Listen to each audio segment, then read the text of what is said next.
Assalamualaikum warahmatullahi wabarakatuh. Nama saya Aidi Safar Hasanuddin dengan NIM A11 2022 14444. Di sini saya ingin menjelaskan draft paper UAS saya untuk Metopel. Di sini saya mengambil judul Prediksi Resiko Penyakit Ginjal Berbasis Data Mining dengan Algoritma NavBayes. Di sini ada abstraknya. Penyakit ginjal adalah suatu penyakit kronis yang memiliki dampak besar pada kesehatan manusia. Deteksi dini sangat penting untuk mencegah komplikasi yang lebih serius. Namun pada kenyataannya diagnosis masih bergantung pada pemeriksaan kesehatan yang membutuhkan banyak biaya dan waktu. Oleh karena itu, pengguna teknologi penambangan data menggunakan algoritma NavBayes dapat membantu memprediksi risiko penyakit ginjal berdasarkan data dari pasien medis.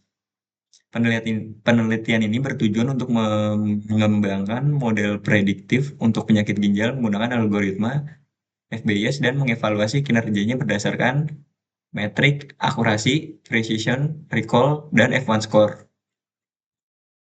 Di sini ada pendahuluannya, dan di bagian kedua ini ada metodologi penelitian. Untuk pertama, pengumpulan dataset. Di situ saya dataset menggunakan dataset dari Kegel, penyakit ginjal. Pemeriksaan data awal, pre-processing data, pembagian data, modeling, dan analisis hasil.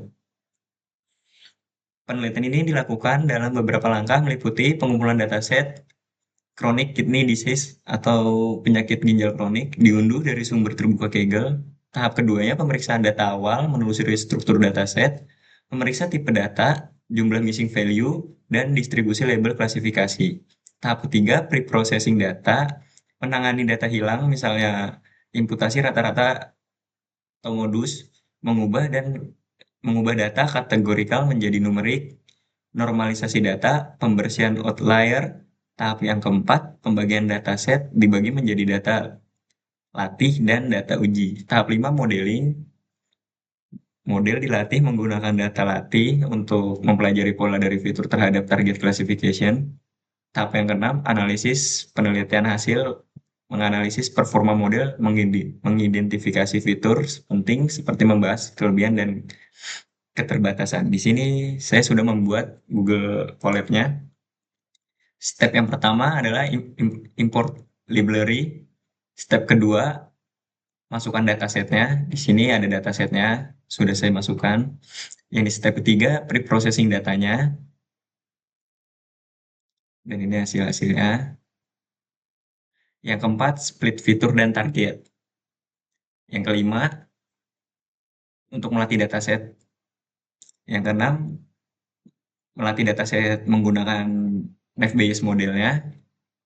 Yang ketujuh, step ketujuh di sini membuat prediksi.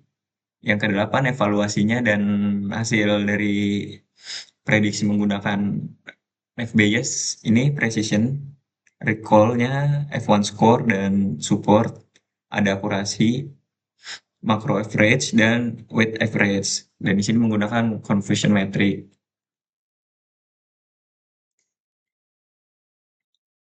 Hasil dan pembahasan, hasil prediksi hasil ginjal kronik menggunakan metode NavBayes. Di sini precision mendapatkan skor 1,97, yang recall 0,98, 1, F1 score 0,99, 0,98, dan ada akurasinya. Berdasarkan pengujian hasil menggunakan algoritma NavBayes, model menghasilkan akurasi sebesar 99% yang menunjukkan tingkat keberhasilan klasifikasi yang tinggi. Precision mencapai 1 pada kelas negatif,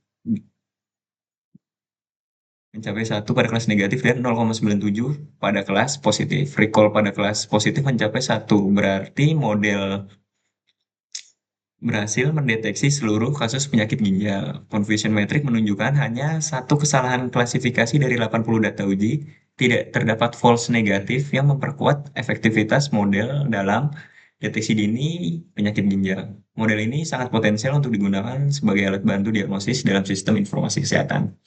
Untuk kesimpulannya, pada penelitian ini dapat disimpulkan bahwa penerapan algoritma NavBayes mampu memberikan hasil prediksi yang sangat baik terhadap risiko penyakit ginjal kronik berdasarkan data pasien medis.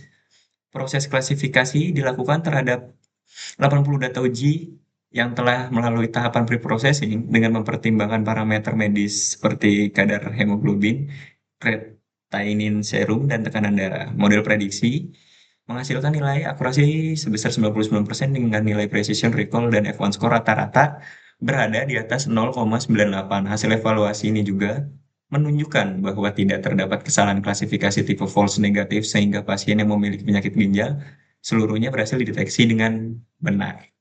Ya, sekian dari saya. Assalamualaikum warahmatullahi wabarakatuh.